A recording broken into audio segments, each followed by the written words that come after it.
I just can't wait to see how they spin this. War wasn't always the American way. I don't blame people for being skeptical of any FBI narrative. We have a mass noticing going on. This presidential administration hasn't enacted the agenda it campaigned on. If wars can be started by lies, peace can be started by truth.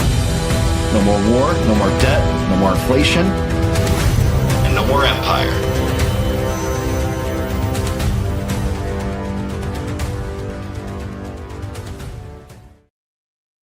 What is going on, World of Liberty Vault? It's great to be back with you. I'm broadcasting from Nashville, Tennessee, as usual, Music City. And we actually have a music tie-in terms of the guest for once. But he's not just well-versed in the music world. He's actually well-versed in history, and he's really interested in politics, too. And he has such a unique story that I want to dive into and discuss with him. Jon Schaffer is the rhythm guitarist of Iced Earth and the leader of that band. He was the rhythm guitarist of Demons and Wizards, the front man, and all things Sons of Liberty as well. It's just a pure honor to have him. We're going to talk to him about his experiences in January 6th, what he saw, whether he sensed any Fed entrapment, what happened to him after he was imprisoned, and really the story of him picking up the pieces of his life, discovering Christianity in those circumstances, and what it's been like since then. What do we have in store for the future? So, Jon, thank you so much for joining us today. My pleasure, man. Good to be with you. Yeah, good to be with you too, man. Like, I have to admit, I'm wearing your shirt. I'm wearing your band shirt. I'm a huge fan. We just talked about that. It's kind of a dream come true to interview you. We have so many similar interests, but for my audience that isn't aware of who exactly you are, what you've done throughout your career, can you just give a brief introduction of, what your career's been like, what you do? Well, it's been a long one. In January 20th of this year, it was 41 years ago that I started the band, and it started off as a band called Purgatory, which I designed that logo in graphic arts class. There was a band called The Rose that was very short-lived, and I designed that logo too. And if you look at the old Rose logo, it evolved into Purgatory and then Iced Earth. I mean, I also drew the Iced Earth logo. But yeah, I mean, it's my band. I founded it. I have led it the whole way through, chief songwriter, and in all the ways. I mean, from vocal melodies, lead guitar melodies, I play all that stuff on the record. And I'm not really never been into the soloing thing. I've done a few. There are plenty of guys that do that, but I really focused on songcraft. That's the whole reason that I got into the music business and even endured it, because it's a disgusting business. I actually hate it. I always have, but it was the motivation of being a songwriter and realizing that if I want my songs to be heard, I have to deal with this. And so, I started it as a teenager. The band got signed pretty quickly. I mean, in our minds, we were very impatient, and it seemed like it took forever. But if you consider that the band started in 85, and by 89, we were, we had done the Enter the Realm demo, and it was out and it was doing well in the underground, and it made quite an impact over in Europe. And so that led to our contract. And it's like, since 1990, the first album was when the first album came out in 91 in the States. But it's been going, I mean, there's been a lot of, it's been a lot of work for sure. I've earned every gray hair on my head. Trust me on that. But it's been a journey for sure. So that's like the band in the nutshell. Like there's a lot of, and obviously I've been involved in several other projects, and they've all been successful to some degree or another. Right on. One of them is Demons and Wizards, the band you formed with Hansi Kirsch of Blind Guardian, who I'm also a huge fan of, and Sons of Liberty, kind of a side project that really had a lot of political overtones and was directly addressing some of the corruption at the heart of our criminal government, I would say, especially the central banking, the deep state corruption, and just really the tyranny that we live under as modern Americans, which pervert all the original intent of the founders. I know you agree on that. I do want to talk to you leading up to January 6th, which I do want to focus on given your experiences there. What drew you to those protests? From what I've seen, you had a connection to the Oath Keepers. I think you may have even been a founding member, and you showed up on January 6, 2021, as is your American right, your natural right to protest. Can you just tell me what drew you to that event and why you're there? Well, so first of all, we got to go back a ways. Like when I first heard about Oath Keepers, it was probably 2009 or 10. It's right when it started, whenever that was. And somehow their mission came into view. And when I donated the top tier or whatever that was, maybe $1,000 or something, and it was just as a support for active duty and retired military and police officers, all first responders that were gonna, that they saw where things were going, and this was like, we're gonna stay true to our oaths. And so I thought that's a great cause to get behind. So I did, and that's where it ended for me. Like I had no involvement with those guys. I had the hat on, and that's a fact. Like there was no text messages, no phone calls, no communications, no emails. When I got the membership thing, it was, a bunch of swag, bumper stickers, patch, t-shirt, there was a silver coin, which was awesome, 1 ounce silver coin. And so that kind of thing, it was swag. And then you get the newsletter, and that's really where it ended. So I did not go there on January 6th with a group, but the reason that I went there, I stopped voting in federal elections a really long time ago, but I saw that during the 2016 to 2020, that first administration, I'd never seen so much hatred for a president in my life. So it actually made me interested, because the media is horrible. All they do is gaslight us, lie to us constantly. So it seemed like maybe this is different. And, I've been sick of hearing presidential rhetoric and bullshit for years. Like just they keep whatever they say on the campaign trail, it's often a lie.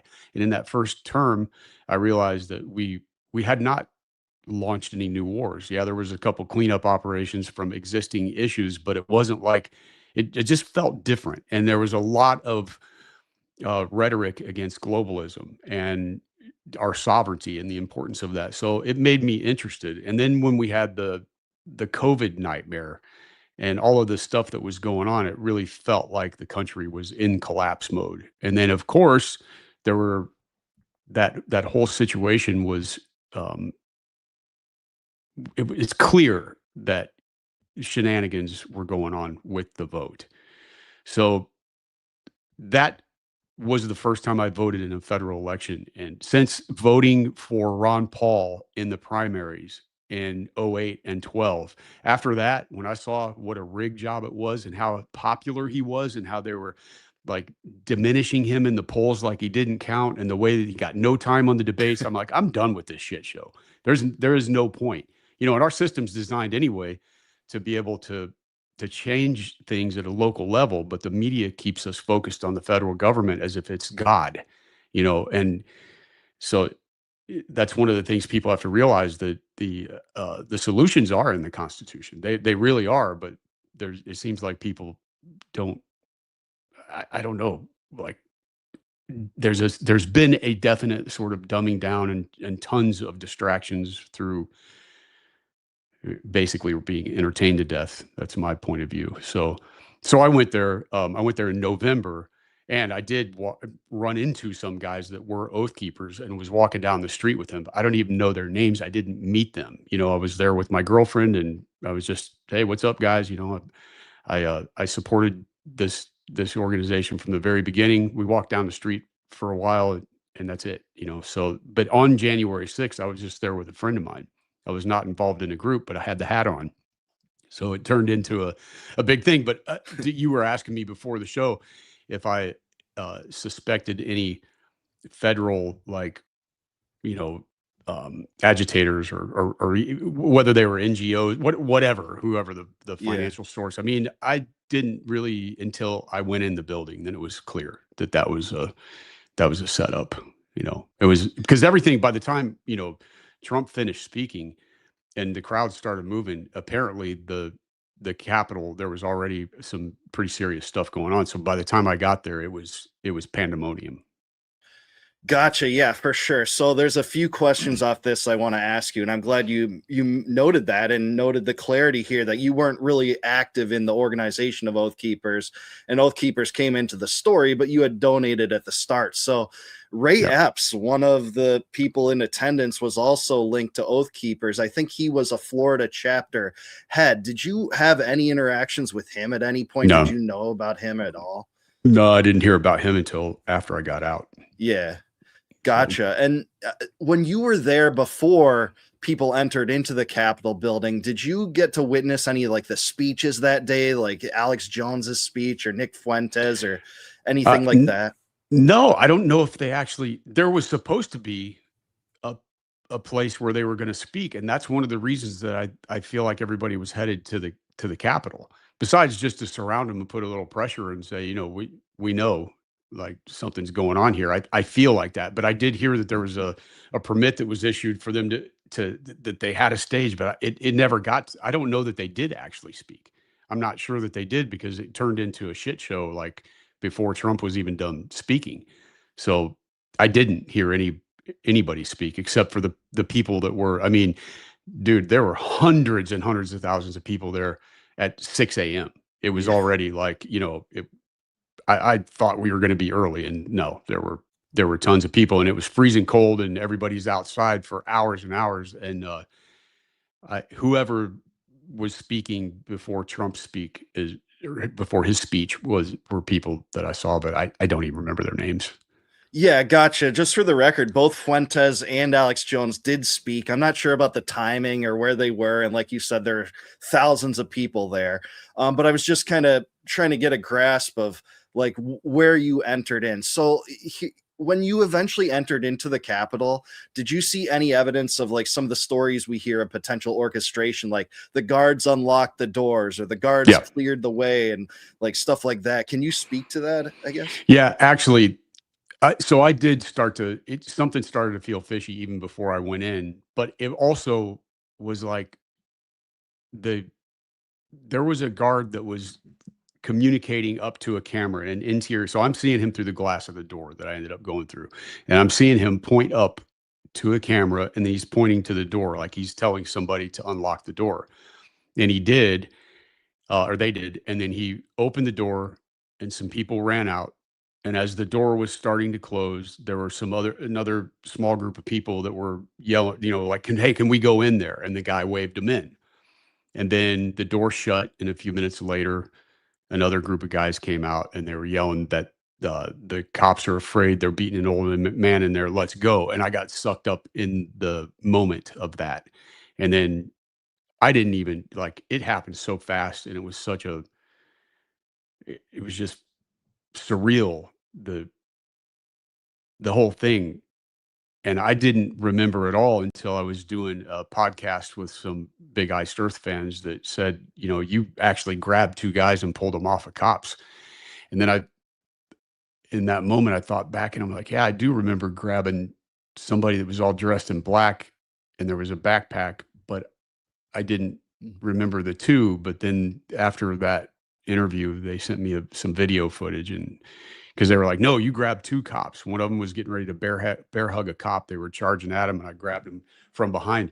I have no idea who they were, but you know, so there was a professional photographer set up, ready to go. Like it was shady.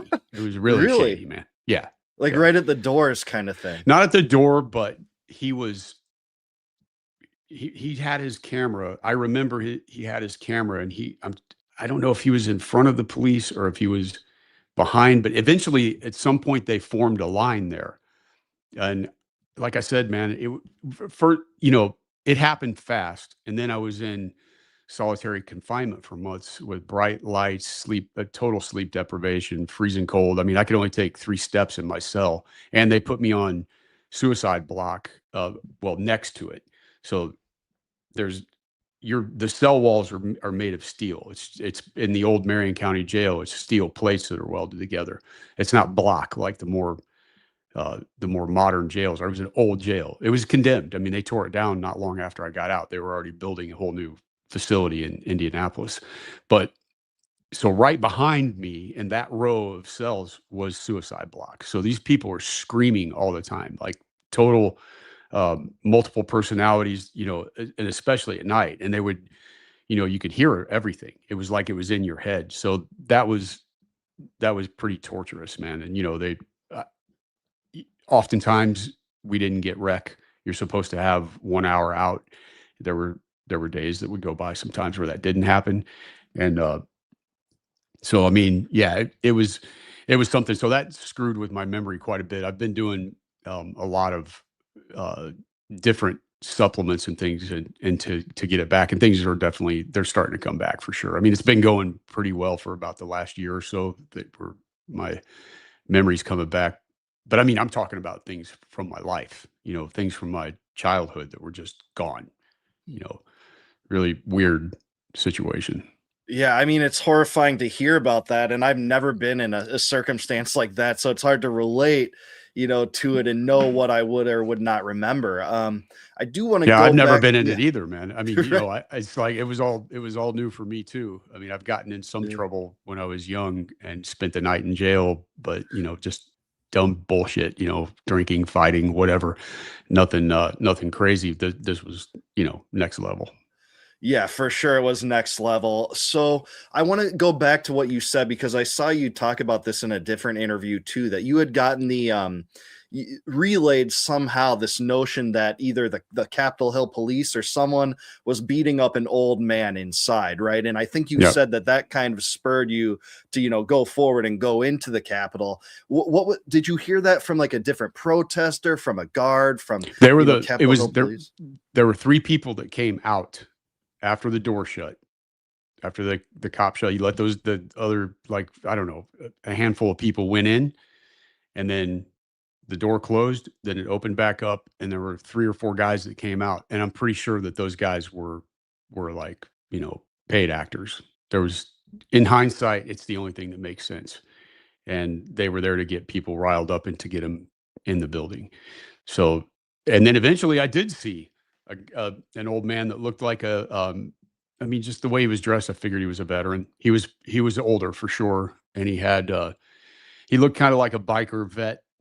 I feel like there was like an olive drab coat with a vest over it or something like that. And he was pinned up against the wall and a guy was hitting him with a billy club. So I did see it, but the timing of it, I'm not sure like at what point, but I think that part of it might've been scripted.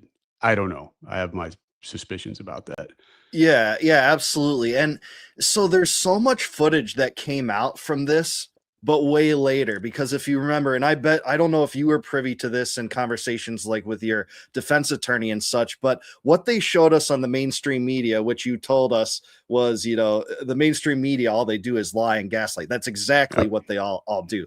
They showed like all the commotion, all the fiercest moments, but not all the moments that, like, say, Tucker Carlson brought out on his show maybe a year or two later that showed, the Capitol Hill police leading people around within parameters, within like those ropes, with like fist bumping people, unhandcuffing people. And really it shows like a different narrative. So they were force feeding us this insurrection narrative. Like, did you see that part of it too? Because you saw some of the commotion. Did you see like the other part, like the more like cordial stuff once people were inside too? No, because I was only in there I got sprayed pretty quick when I was in there, and I was hugging a wall because I couldn't see shit. So it was there was no, and as soon as I could make out light, I knew that was the doorway, and I headed out. And I heard a female voice said, "You need water," and I just poured water. I said yes, and I poured water over my eyes. And as soon as I got my vision back, I just headed back to my hotel. So I was not in the building. I think it was, I don't know, 9 or 10 minutes, something like that. It wasn't long, so I didn't see any of that stuff, but I did see some of the footage that that Tucker put out there. And then later I saw more stuff on Rumble that was like there's no question whatsoever that the Capitol Police fired into peaceful protesters. They fired rubber bullets and tear gas canisters and flashbangs into the crowd. And that's clear as day that you can see it. It's on their own body cam. So would the lamestream media ever do that or point that out? No, of course not, because it doesn't fit the narrative that they wanted to push. And to say that, it was just like an unbelievable level of gaslighting from the political class that was saying that this is, you know, as bad as 9/11 or Pearl Harbor. What I'm like, Yeah. it was a protest that maybe turned into a riot in some areas. And who really started that? I don't know, but I've seen some footage that there's no doubt that these people were gathered and they were being peaceful, and you can hear the guys giving the orders to fire. They weren't doing anything. Of course they got pissed off after that. Who's not going to? Yeah, you're right. And John, you're a student of history like me, where we know what an insurrection actually is versus what was sold to us on that Right. day and subsequent days. It's Pride's Purge in the English Civil War. It's Napoleon's 18 Brumaire. It's the March on Rome by Mussolini. It's not an Right. event where the only death was a murder by Capitol Hill police on Ashley Babbitt. Rest in peace, Ashley Babbitt, right? Right. And don't forget about what's her name? Renee Boyland. She got Mm. stomped to death. Did you ever see Oh, that? There's another. Yeah, man, I don't know as much about that, but that crosses my mind now that you say it. Yeah, there were some. It was, dude. I mean, just how naive and dumb do the people have to be to even believe that that was an insurrection? When you're talking about the most armed citizenry on the face of the earth, and those people have guns at home, like 90%, 95, 98, 99% of those people have guns at home. And did anybody bring them? No. I mean, it's ridiculous. Like the narrative around the whole thing is, but it is what it is, man. It's evil. There's no question about that. It's 100% evil. Oh, certainly so. Just sheerly built on a mountain of lies. That entire narrative was, and it just disgusted me, man. Like, Yeah. I never was a Trump supporter, not at all, actually.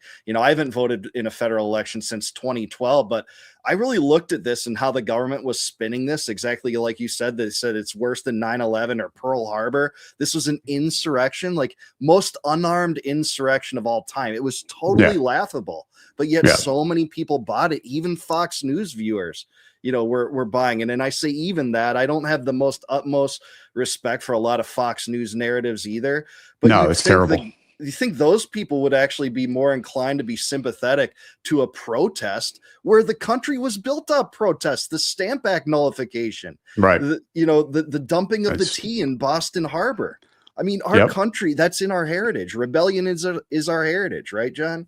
Yeah, 100%. And it's sad that the people haven't really been taught the true character of the founders. I mean, they were incredible people. I mean, and they fought and debated and hardcore, but they came up with something really amazing. But I just would encourage people to read, George Mason, read Thomas Jefferson, man, Sam Adams, like Patrick Henry, that these dudes were on fire for liberty. I mean, and it led to something that was pretty amazing in human history, and we've just, since the Fed, I mean, it's been a disaster, and it's just gotten worse and worse and worse, man. And it's going to continue until we get rid of that institution. It's unfortunate that, I think, if one of the big differences obviously was back in those days, we didn't have a public school system. People learned from each other. You didn't, my family, on my father's side, we had a family drugstore. So my grandfather started that. It was a soda fountain and a pharmacy, and he went off in the Navy in World War II, and his partner ran the business, and then he came back and he picked it back up, and he ended up buying it out. But he was a pharmacist that learned by books. And my father and my uncle, he wanted them to go to pharmacy school because the federal government was like that at that point, pushing that people had to get certified to be pharmacists. So if you think back in the day where people learned from masters of their craft, whether it's a blacksmith or to be an attorney or whatever, you studied as an apprentice. You didn't have to go to a university and get all this indoctrination.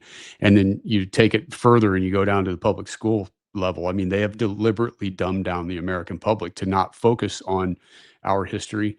They don't know anything about finances. Well, there's more now for sure. I mean, there's way more awareness thanks to guys like Ron Paul and G. Edward Griffin and Murray Rothbard and any of these guys. But like that in general, the public has been just distracted, and the old timers, we need to pay attention to those guys. They understand. They knew, and they were warning us a long time ago. And if you go back to our founding documents and the writings of our founding fathers, you'll see what America truly was about.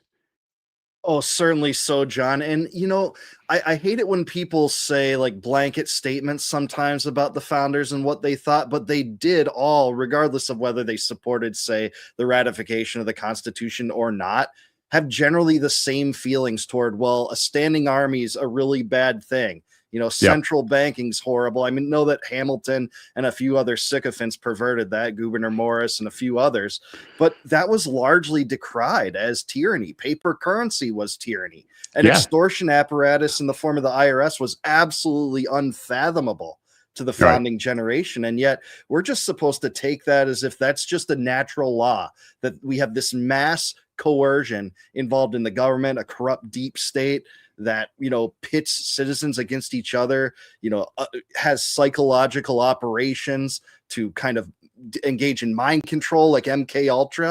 And then we have like wiretapping without a warrant. That's trying to be expanded right now in the form of FISA 702. It's just so horrifying. So I'm with you 100% on what Americans should pay attention to.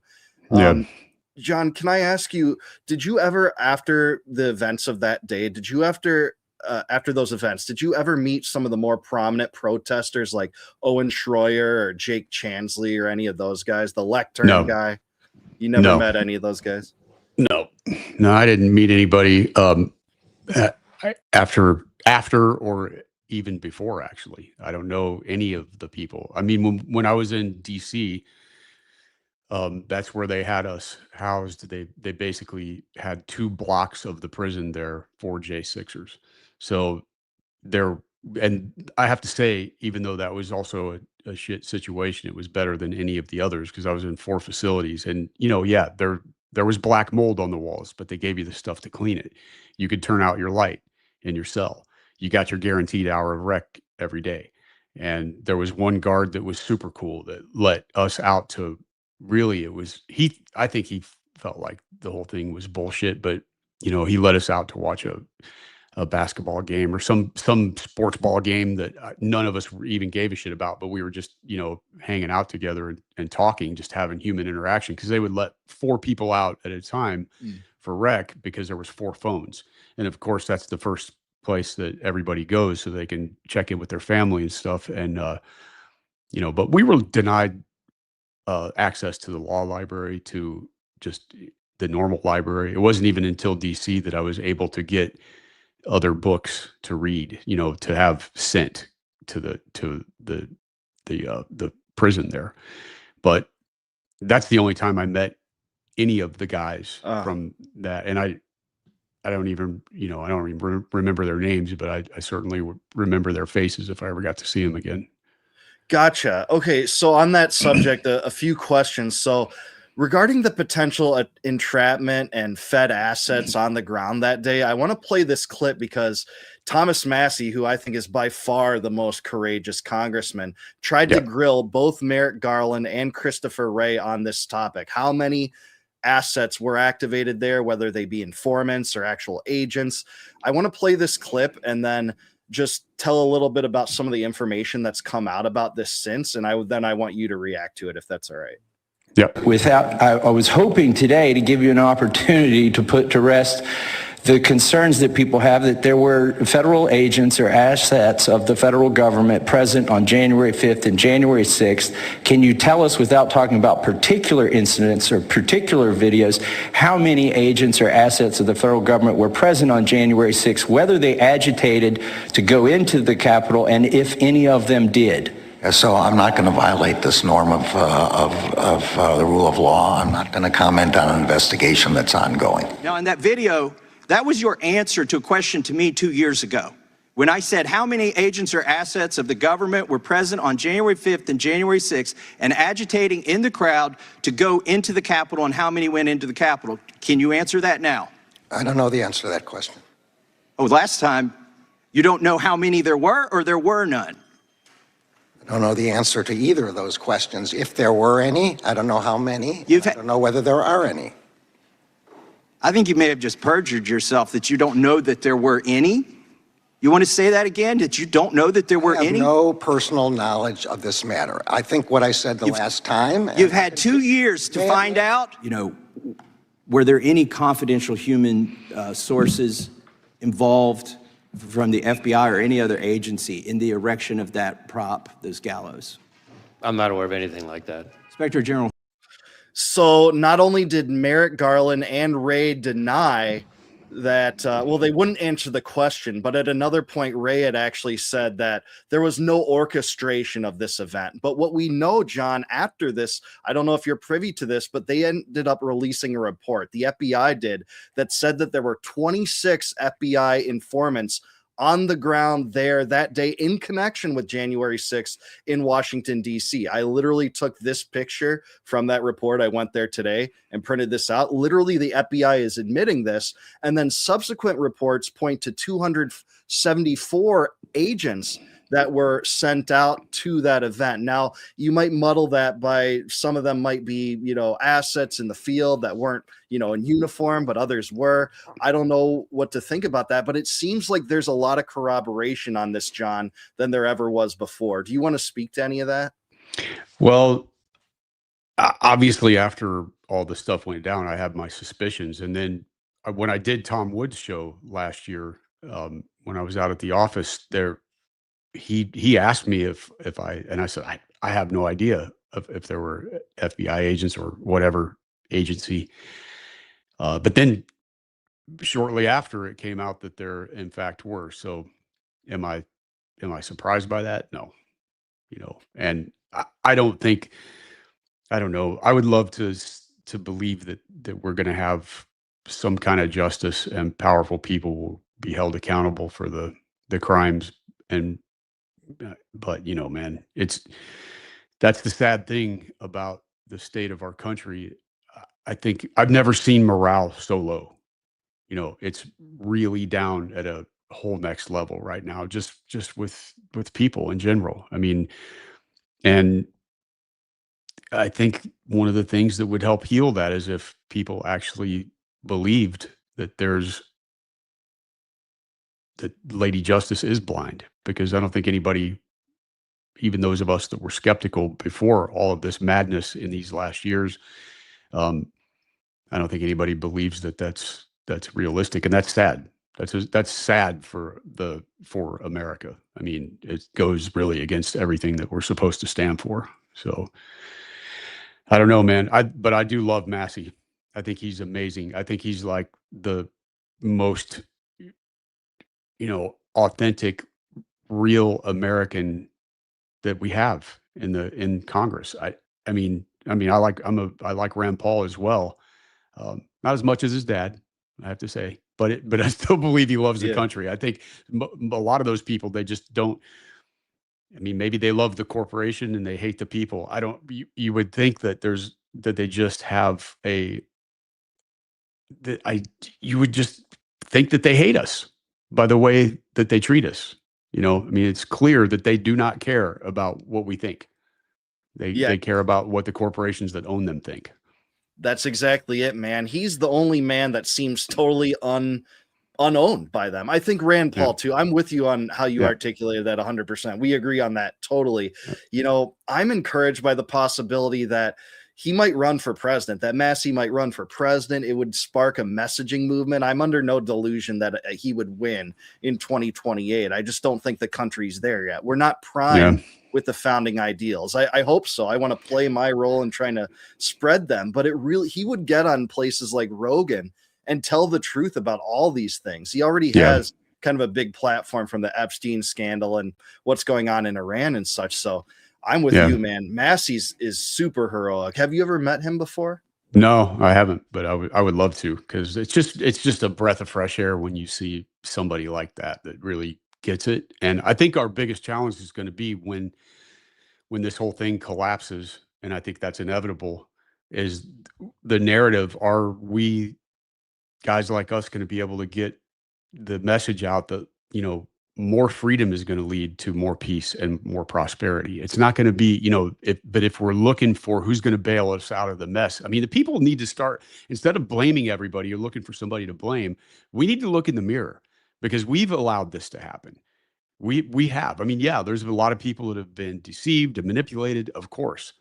But at the end of the day, it's like, it just seems like everybody's out looking for the boogeyman, but you know, the answers lie in the past. And as much as they demonize the founders, and of course they were not perfect people, because there are none, but that's the spirit that we need to recapture. We need to look backwards to find the solutions for what lies ahead, and not like go this whole progressive era. I mean, have we progressed? I don't know, man. I don't, in yes, in some ways, of course, but when you look at it from a moral, a spiritual, just in general, the wealth and the health of the people, as the middle class is being gutted. It has been. Look, I mean, how many of these events have led to this giant wealth transfer, which is all COVID was also.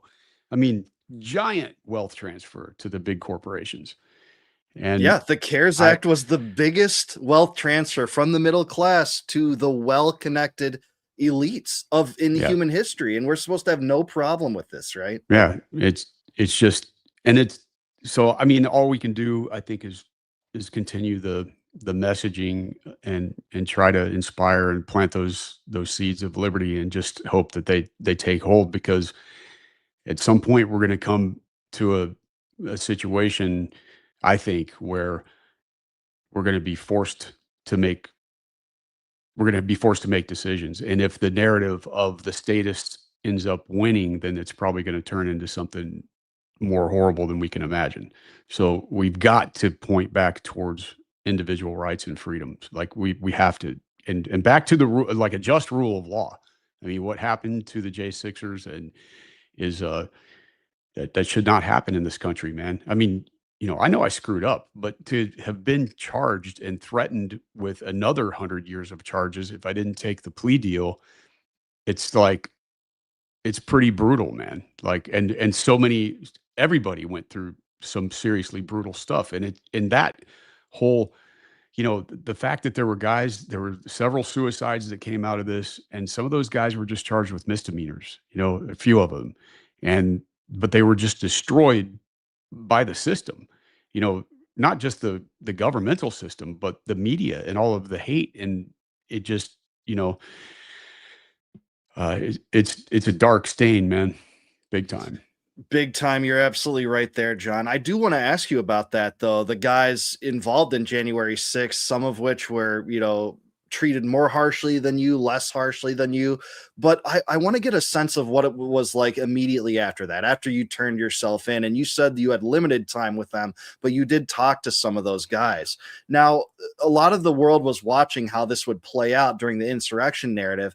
And essentially, what it seems to have happened is a lot of people thought that Trump might use one of his last days to issue like blanket pardons for the people involved in these things. So I'm curious what the rumblings were like at that time. Were people upset when they found out Trump didn't do that? Were they talking about this narrative at all to you? Did you ever have any interactions talking to those guys about this? No, but because the thing is, I was still in Marion County. There were no J6ers there.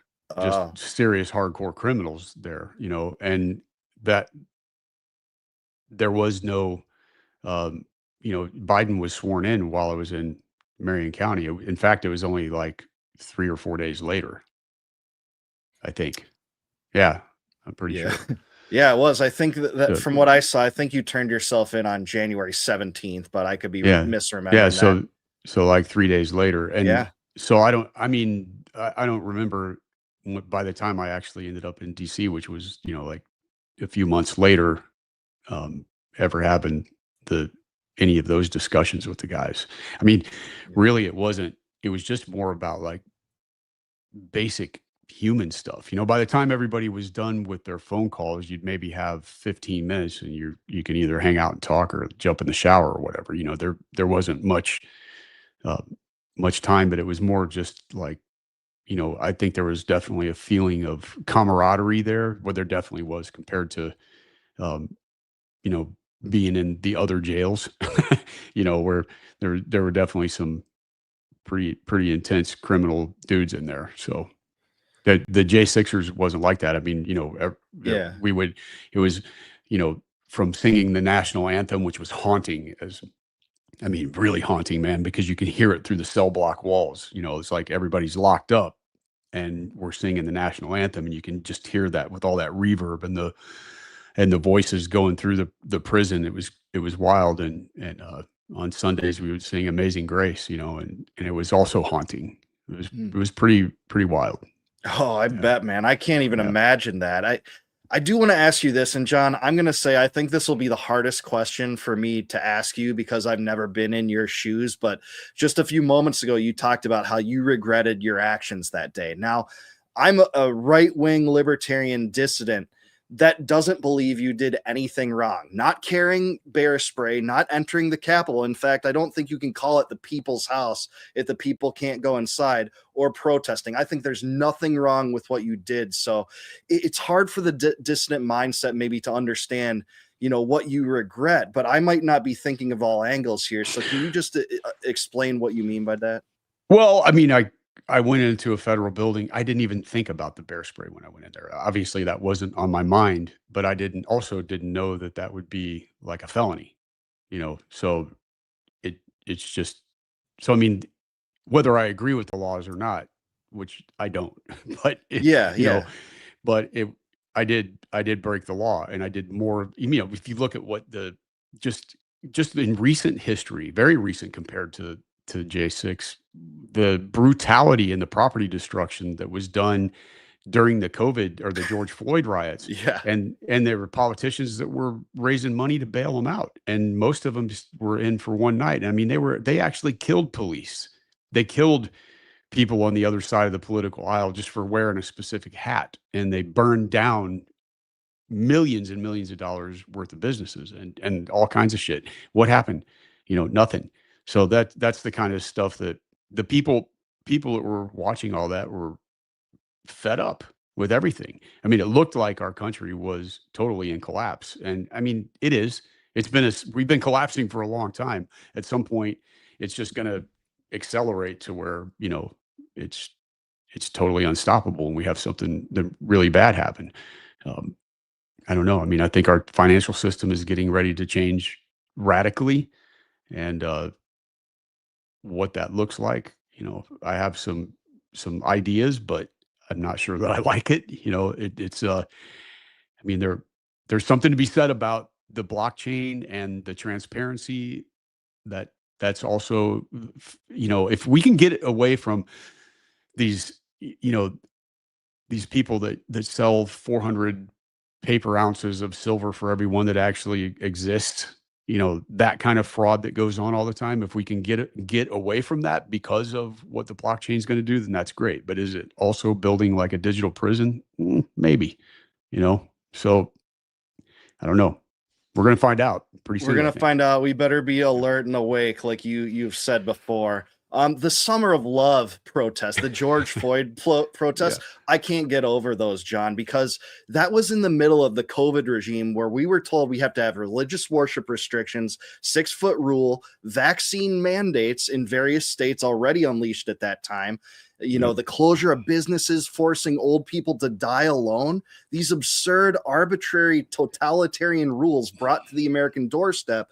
But that was the exception, where you had to leave your house, destroy property, and there were stand-down orders in where I lived for a long time, Minneapolis and Philadelphia and some other places. I just, the lunacy was so outrageous in that narrative. I just can't put any other thought to it. Do you agree? Yeah. Oh, totally. I mean, I was outraged. I didn't follow any of it, man. I never wore a mask until I was in handcuffs. I refused to. And I did carry around the executive order from the governor of the state of Indiana, and just in case somebody tried to give me grief. But, anytime I would walk into a store, if they was, you need a mask, I'm like, medical condition. I just kept walking. Like, piss off. I'm not playing your game. I don't care if the arrows are saying I have to go down this way of the aisle. Like, what is that besides control? There's nothing. My mom she didn't go along with it either. And, there's well, then she would have been like 81. I would take her to the supermarket. Now, she was in Florida, so it was a better place to be. But even then, they still shut down the state for like, I don't know, 3 or 4 months. Yeah. And, she never put a mask on, and she just ignored the arrows and all that. She did not play along. I'm like, yeah, that's my mom. That's the American spirit, man. For sure. So that's awesome, man. I'd be super proud of any parent that did that. So I do want to talk about, you finding Christianity in prison, because this is what's interesting to me about it. And then I'll let you explain, is that, listening to you guys for almost 30 years, you're one of my favorite bands ever, Iced Earth. I found some songs like Disciple of the Lie and A Question of Heaven that would certainly have anti-religious overtones, but then on the other hand, you'd have Melancholy, Holy Martyr, that was directly related to Christ, or it seemed to be.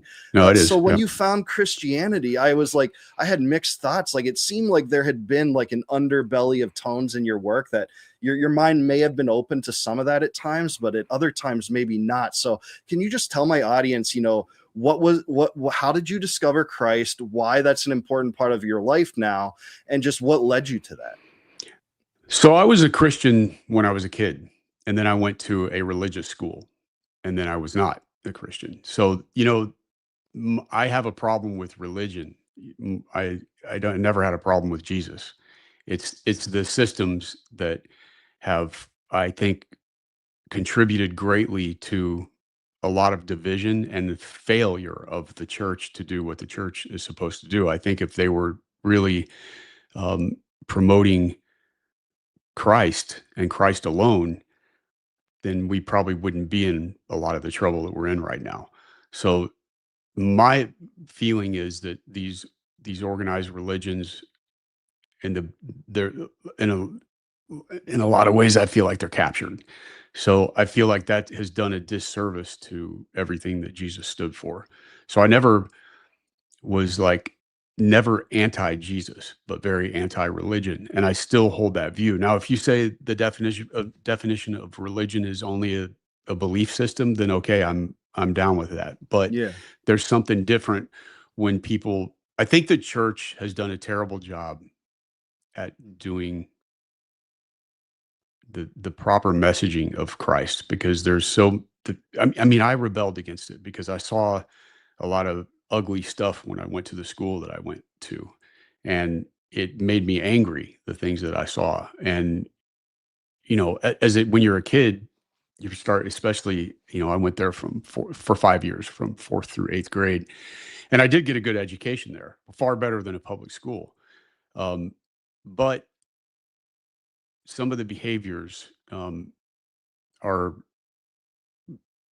just, it left a mark in not a good way. So it was always there. And even a song like Question of Heaven is not anti. It's just that struggle with part of that is a very personal song that I wrote. And also part of it fits into the Spawn storyline.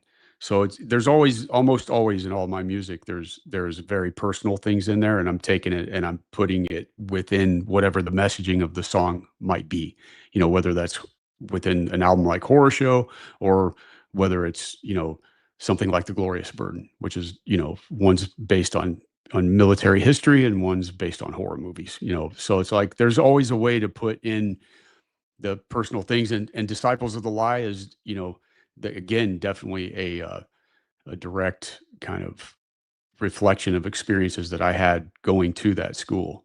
So, but that's not the same thing as being in a relationship with Jesus. And that's a very different thing. And it didn't even actually start in prison. It did, but it was kind of the only book, first of all, in Marion County, that there was a guard that went by and slid Daniel in the Lion's Den, it was a short, like a small booklet. And he just said, "Stay strong, brother," and walked by my cell and dropped it in there. Cause that in that jail, it was bars. So, it wasn't like a steel door that shut. It was bars. So you could pass stuff through there. And he slid it under the cell door and said that to me. And that was like the only thing that I had to read. And then I ordered a Bible because I could get it. And it probably took a week or so, and I got it and I started reading, and I really was focusing more on Christ's words alone rather than all of the rest of it.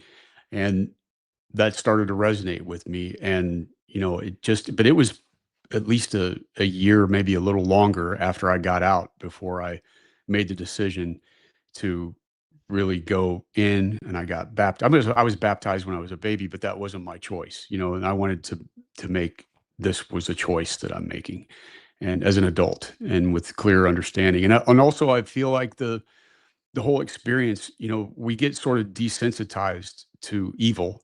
And because whether it's through the movies or through music or whatever, you have to understand that evil is real. It exists. And we saw it recently, like with COVID. That was dark, man. I mean, one thing that I did was travel out west, and during all that madness and going through the states, it was wild, man. Like, you going through Illinois was really dark. Indiana was not great, but Illinois was dark. And then working our way out west, like once we got to South Dakota, it felt like America again. And Wyoming and Montana, I'm like, oh man.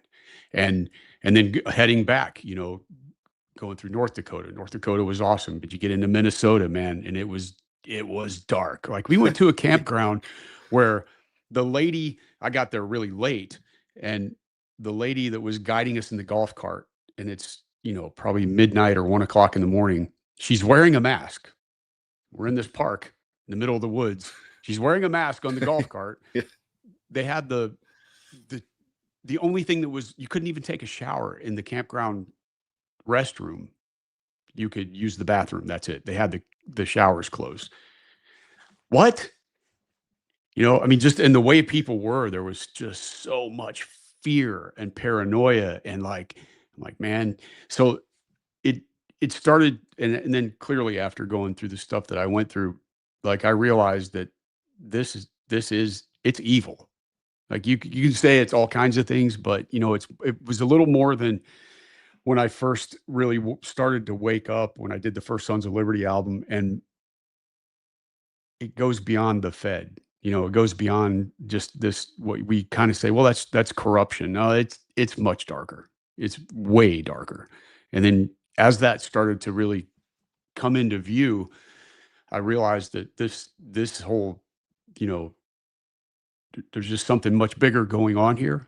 And I don't know, man. It was the time. I think it was like everything that I have experienced through my youth and through starting the band and all of it. I think it was leading up to this, and it has given me an overwhelming sense of peace. And, regardless of what the world throws at you, man, it's like, there's just, once you have that relationship and it's really locked in, it changes you. There's a fullness that you can't get from anything else. I don't know how to describe it other than that.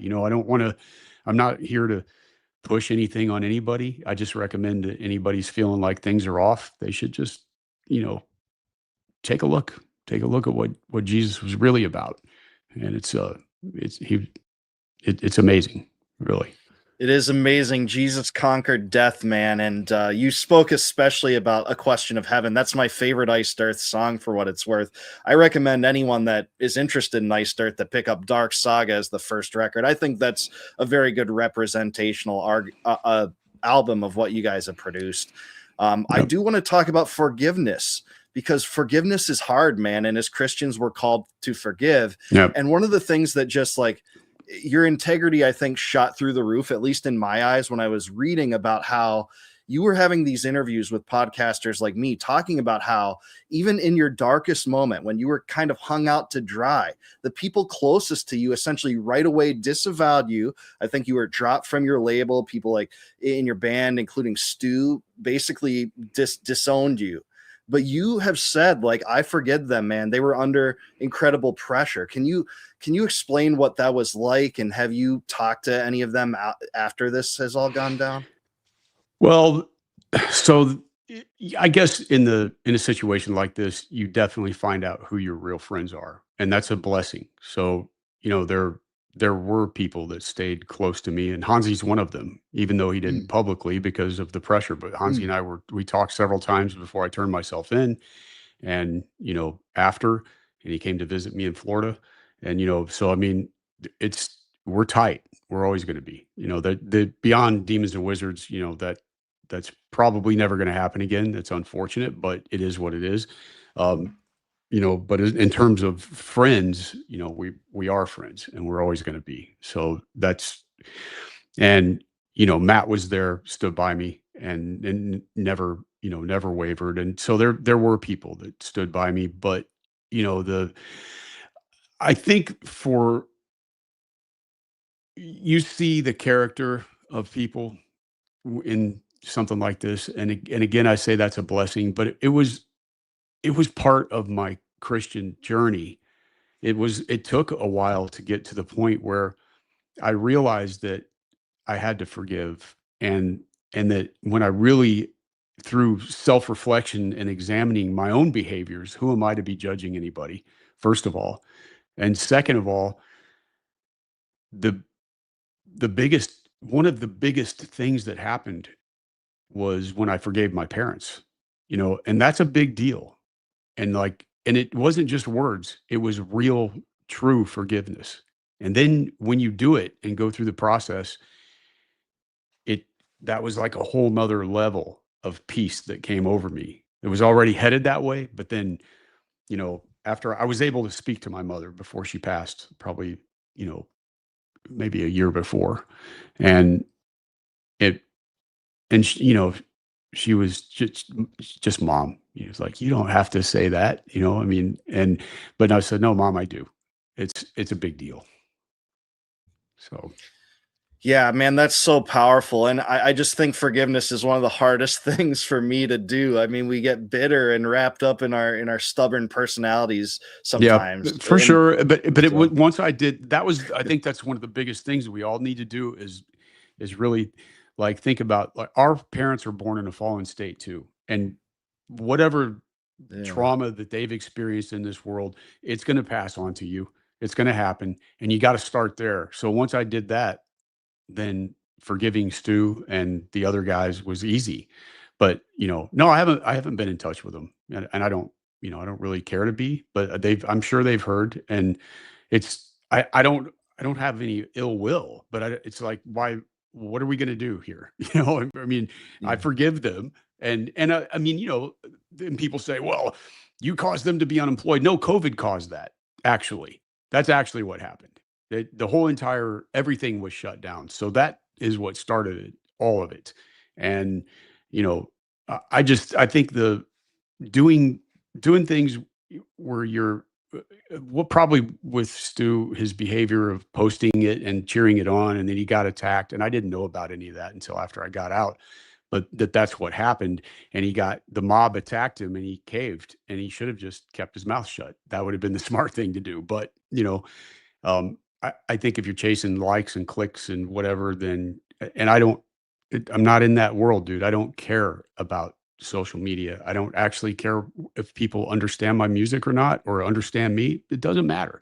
Everybody's free to believe whatever they want to believe, and I don't censor anything on the Iced Earth page. I mean, I have a guy who has access to it, and, they can spew all the hate they want, because it has no relevance and no power over me. They're buying into lies or whatever clickbait. I don't care what low information, low IQ people say. I really don't. Why would I? It's like, it has no relevance on me. So, or what I'm going to do going forward, nothing. And I've never been concerned either with what other people think of the music that I write and perform. It's not, you can't do that and be true to your art. You can't. Those two things they can't coexist. If you're worried about what other people think, then your art isn't pure. You got to do it, and because it's satisfying, fulfilling to you. And that's not, that's the reason that I'm not jumping back into this, because I hate the music business, and I'm not going to chase it for money. There's plenty of other things that I have done and can do. So it's that's not it's not interesting for me to do that. I want the music. It's coming. I can feel it. It's like at the beginning state, something is happening, and I need to let this happen and play out naturally, so that what comes next is going to be amazing. And I know it will be, because the heavy stuff that I've gone through in my life results in the best music. And that's the stuff that people will be able to feel, and it's going to resonate with them. And that's what matters. It doesn't matter the rest of it. I don't need the hero worship from the fans. That's not what's driven me through this. Not at all. I know plenty of guys that thrive on that stuff, man. I'm a songwriter. That's what I do. So this has just been the vehicle, or the various vehicles for my songs. That's where the magic is in my point of view. That's what's been the driving force of it. So I'm going to embrace that and allow that to happen on my time. And I know people want the band back together. They want new music. I don't want to do new music. I want to do great music. I don't want to do anything that, I think our catalog is great, but there's some rough spots in there. But that's going to be when you have a career that long, if you're a human being and an artist, you're going to be affected by the things going on in your life. And there's times where I've pushed through writing records in where I probably shouldn't have, but you're committed to a schedule, and it's like, it becomes a machine. Well, I'm not interested in the machine anymore. I'm interested in, if I'm going to do music, I want it to be great, and I want it to be inspired and move people. And if some people get it, okay. And if some people don't, that's okay too, Yeah. I'm glad you touched on that, because that was going to be my next question, is talking about, if there would be music coming, because I think I saw some of your first interviews after you first, went public again, talking about your story, talking about Christianity, the future of the bands, etc. And you seem to be like, I'm not in that headspace. I might never be in that headspace anymore. Yeah. But it seems like you've changed, like your mindset's a little different now than it was then. Is that fair to say? Yeah, I think it started when I changed positions at Attorneys for Freedom and started being creative and working on some merch designs and doing marketing, having some marketing input and stuff like that for the Attorneys on Retainer Association. I think that started also, excuse me, doing the Sons of Liberty when we re-recorded the drums last summer, or we recorded the drums because it was just programmed before. That was cool. And some other things happened that just, I feel like it's calling, and I didn't know if it would ever come back. And, maybe there's still a chance that it won't, but I doubt that, because I can feel it starting to stir. And that's what I'm always, the signal that I'm waiting for. Like, there's never been a time in my life since I was an early teenager where I wasn't hearing really complex arrangements and melodies and trying to chase all of that stuff and having, the lyrical idea. They're almost probably from, like, say, the mid 90s on, the songs would always start with at least a concept or a working title to know, like, what I was targeting for musically, sonically, to tell that story. And after J6, it was like the lid was closed. It was the weirdest thing. Like, I didn't hear music anymore. And I don't know how to explain that, but that was, it was a world that I never knew, and it's probably just the stress of the whole situation, but I don't know.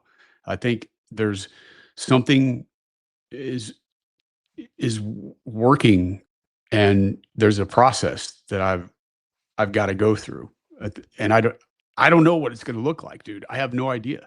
It's just, I'm allowing it to happen. I'm not going to be pressured by anybody.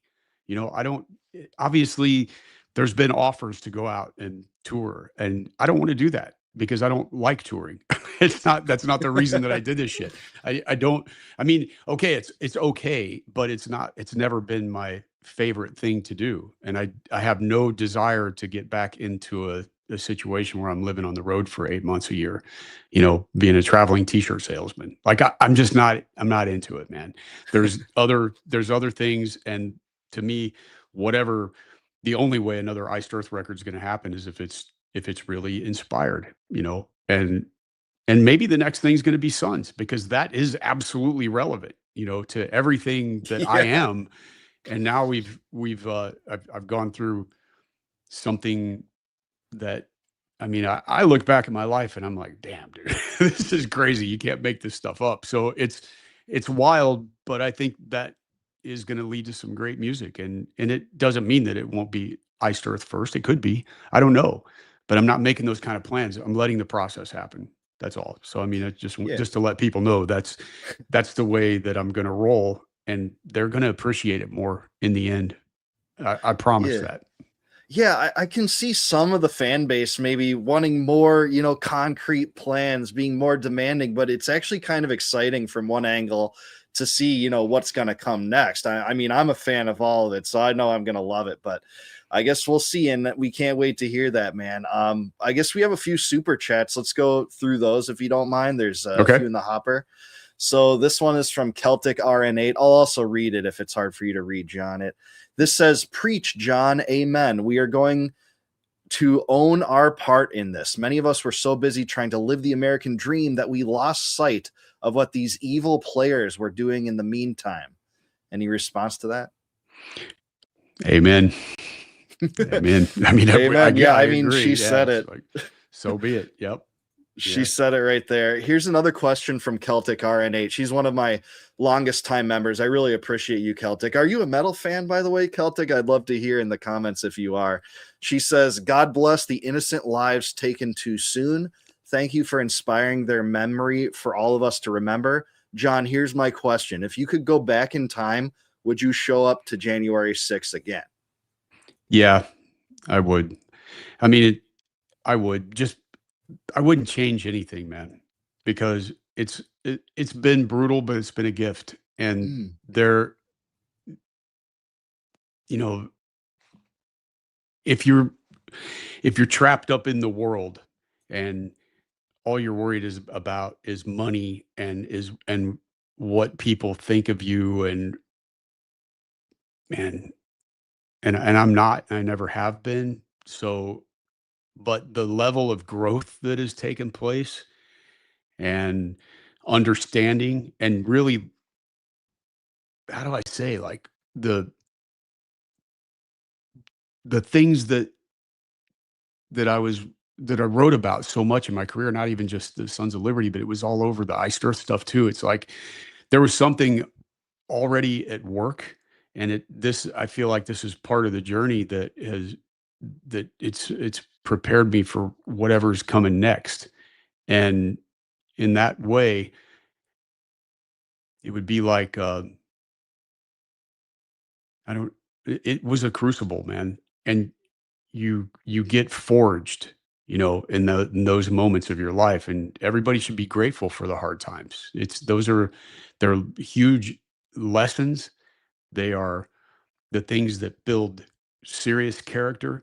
Those are the things that they're tests, and we must endure these things, and we must embrace these things. You know, my friend Mark he says the obstacle becomes the way, and that's true. You know, and you don't resist. You know, you go with the flow of whatever's coming at you, and then it could lead to something much greater. And so I wouldn't change it. It was pretty hellish, but I'm very blessed. Yeah, John, would you go as far as to say that this was the crucible of man? It was the crucible of this man. Sorry, that's an inside joke for Iced Earth fans. That's one of John's songs from Something Wicked Part 2, I think. But John, I think you put it perfectly in a way. Like, every human is not just the product of, you know, things that really went well for us, things that, you know, just were not involved in kind of these deep inner turmoils, imprisonment, etc. But we're also the product of those things that are harsh toward us, that are hard obstacles to overcome. And just to hear you say, like, I wouldn't change that, it makes me think that, you know, it's just a reflection on sometimes the harder times to go through. There's more silver linings when you come through it. And it seems like that's kind of the vision that you're putting out there based upon what you've done to pick up the pieces of your life, right? Yeah, I mean, it is what it's going to lead to. I trust the Lord with my, you know, with my future. I'm not like just relying on me and the decisions that I make, and that's how I lived my life. I mean, you have to still make smart decisions, but I trust, and I know that there's something happening. There's a plan. I don't know what that is. I think that I was given a gift that I didn't really appreciate fully through my life, and now I do. And I don't really know what I don't know what it's going to lead to, but it's going to be great. I'm sure of that, you know, whatever it is. So I've no fear, man. It's just doesn't exist. I don't care about, there's so many things that people get worked up about that are like trapped in the worldly thing. And I look at it as a totally different, it's just a totally different view in every way that you can imagine, you know. I don't know. My heart changed completely. So. Yeah, that's fantastic to hear. Claudia Johnston left a $50 super chat. Thank you so much, Claudia. She says, for Rocco and Sebastian treats. Those are my two golden doodles. I love dogs. Are you a dog guy, John? Do you have any dogs? I am. I don't right now, but I love dogs, man. I love dogs. Yeah. Right on, man. I became a dog guy. I never wanted to be one. My wife is like, hey, this is going to happen. And I'm like, oh, does this have to happen? Come on. And then like, I'm inseparable from both of my dogs now. So dogs are a gift, man. No, totally. They're 100%, man. I love animals in general. So always have.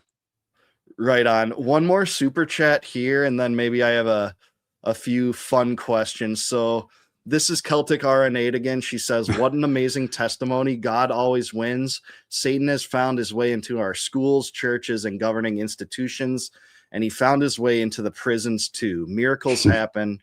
That's you. That's super sweet. Very, very kind, but it's true. There, you know, I mean, definitely a lot of people find Jesus in prison for sure. It's for me, you know, I was pretty stubborn, so it didn't happen right away, but it's a process, and it played out in a pretty incredible way. So, but thank you very much for that. Yeah, absolutely. Miracles happen. And what's interesting to me is I know like even Dahmer and Daisy Berkowitz found God in prison, if people can believe that. You know, some of the serial killers found God. I mean, and God forgave everyone. By sending his son on the cross. I mean, Paul was Saul of Tarsus, leading Christians to their persecutions, man. Yeah. That's the ultimate archetype for anyone that thinks that they're so far beyond that they can't, you know, follow Christ and become a Christian, I think. Right. But yeah.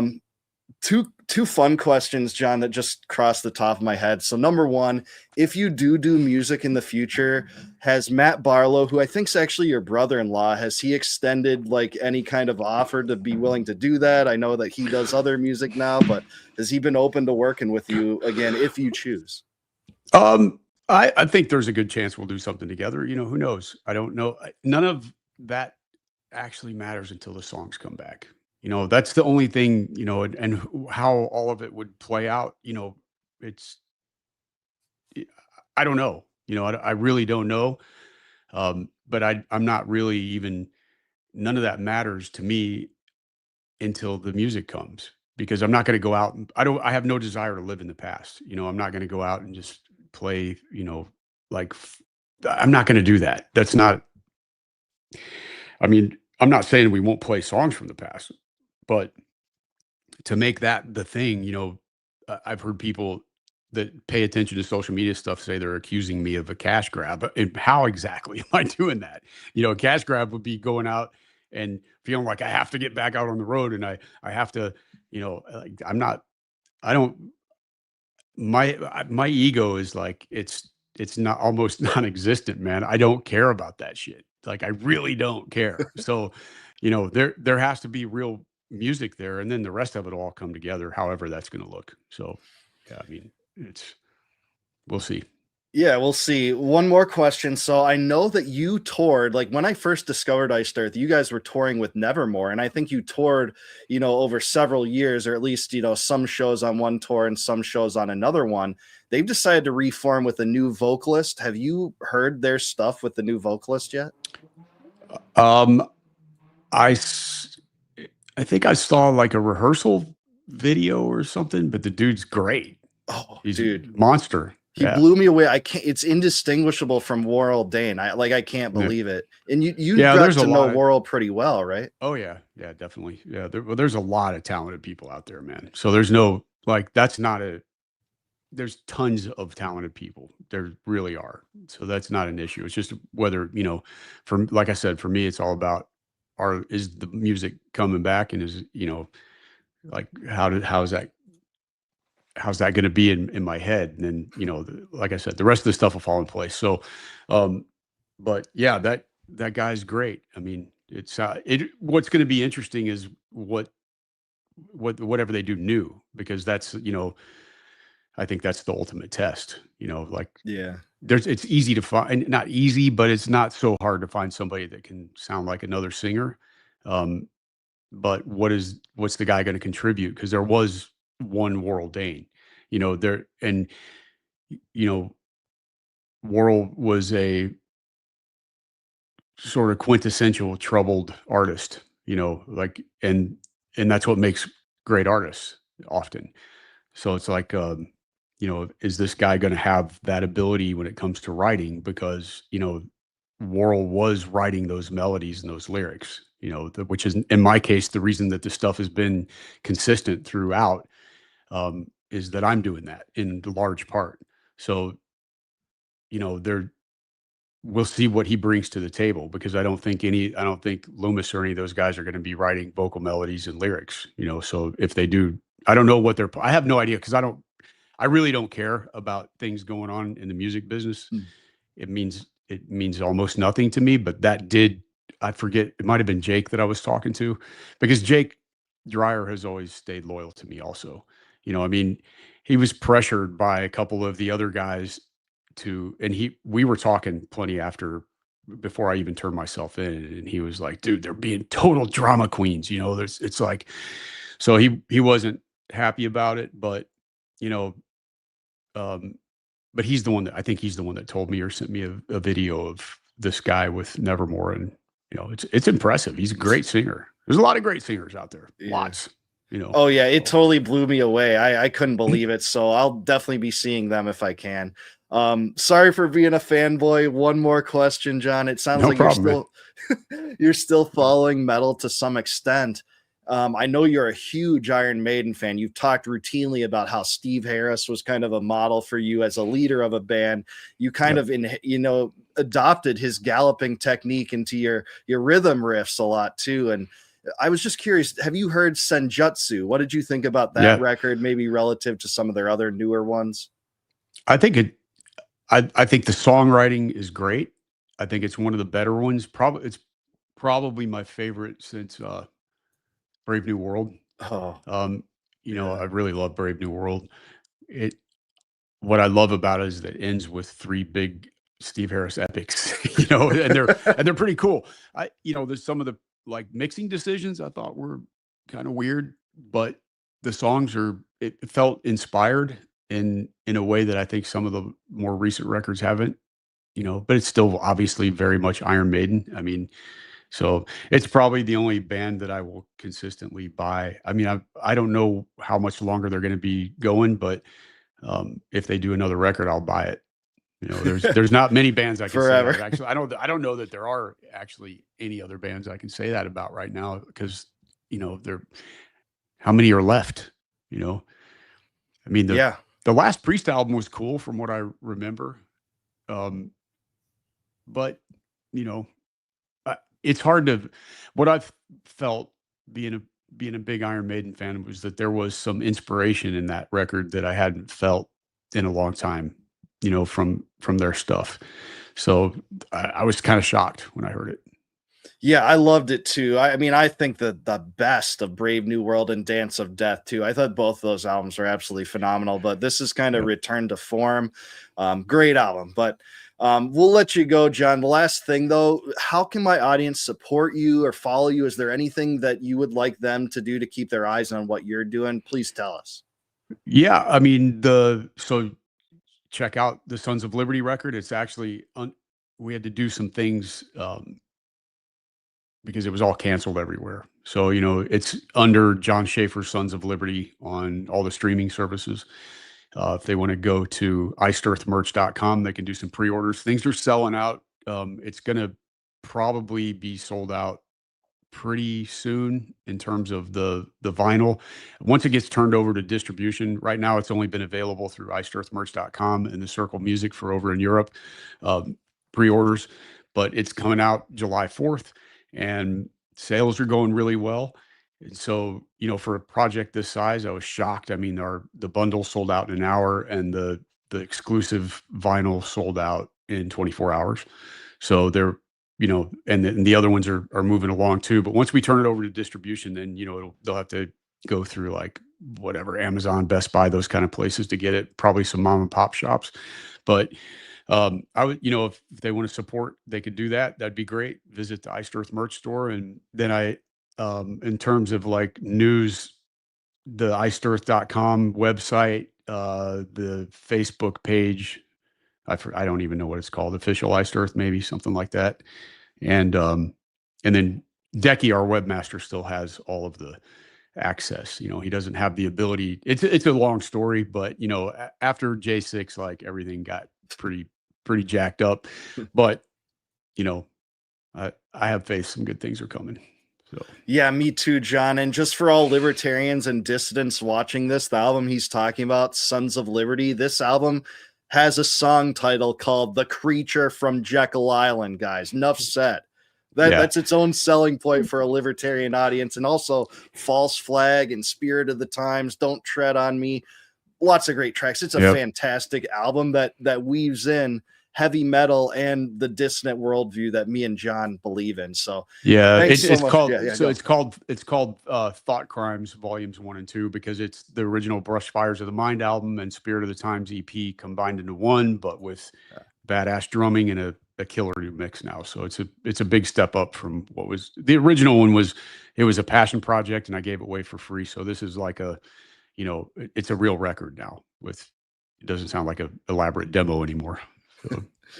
Right on. Well, we can't wait to see what's in store next, John, whether it be music or anything else that you do. And maybe we hope that you'll come and rejoin the show somewhere months down the line. We'd love to have you back. And just thanks for giving us this time. I imagine it's going to be an interesting mixture of, liberty-minded people and metalheads and the Venn diagram of the people that are both watching this. And we just appreciate you watching and for the super chatters. Thanks so much, John. And we'll catch you next time, man. Peace. Thank you, brother. Take care. Peace. Thank you. Thanks for watching Liberty Vault with Dave Benner. Be sure to like and subscribe to help fight the Mockingbird algorithm. Click the notification bell so you never miss an episode. And until next time. No more war, no more debt, no more inflation. No more empire.